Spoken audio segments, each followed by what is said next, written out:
So EOS friends, I'm here with Holly Zandstra, and I've been thinking a lot about this particular interview, mainly because I see so many leaders struggling with this thing we call Delegate and Elevate, and Holly's the expert. And one of the things I've noticed, especially like HR, finances, when you're the expert of a topic that very few other people really understand, it's hard to let go of work. I mean, does that story resonate for you? It does. It does. And before EOS, it was very sporadic to be able to come up with anything that I could give away. Give away as in even educate someone else on how to do it, because I didn't think that they could do it the same way. Because you're very good at what you do. Thank you. What does your team look like today versus then?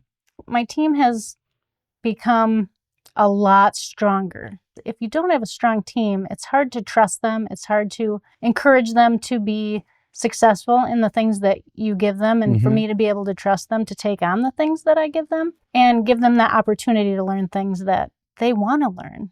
I think I finally realized, I have to learn how to delegate and give other people an opportunity to be as successful as I've become, because I was given opportunities. What other key things as you look back on going from where you were to now on Delegate and Elevate, your journey?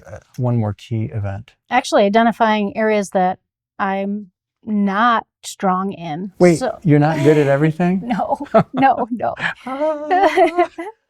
Over the course of my career, I've been put in charge of departments such as HR, safety, instances where someone couldn't fill a role. And of course they think, well, let's see what Holly can do. That's fine. I usually figure it out. I can handle it. But recognizing that that's not a strength, moving forward with that, and then getting the right people in the right seats to be able to take that on. It's funny, Holly, because I've seen you many times in quarterly saying, I can help you. I'll help you organize that. I'm just not going to do it. Yes.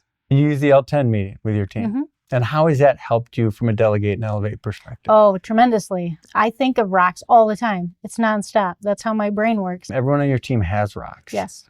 And do they have their own rocks? Do you take rocks that you have and break them up? I mean, how have you used rocks to Delegate and Elevate? Both. There are people that think of wonderful, great ideas, and that's their rocks. And there are times where I think of something and they say, yeah, I'll take that and run with it. Do you use the accountability chart with your team?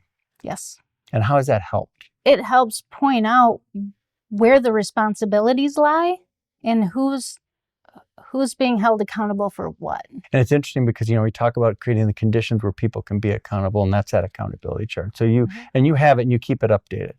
Okay. Yep. It used to be, back in the day, if we were opening locations, they'd be like, oh, just another, more work, more work.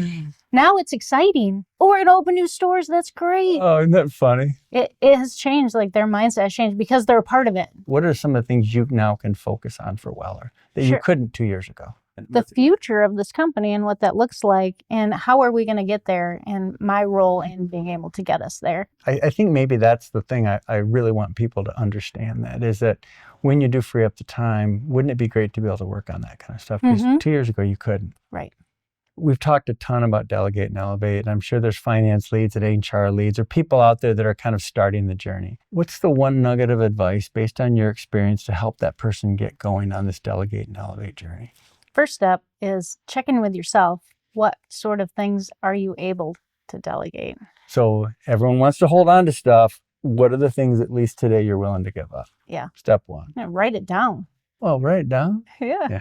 What else? Assess who you have and how well they work together, how you work with them. Check in with each one of them and build that team. Build them up so that they can take on more. You might have to go find some new people. Yeah. Or build a seat that you don't have today. We've also promoted from within throughout this process because of the way EOS is designed, and those stars will shine. Thanks, Holly, for sharing your wisdom.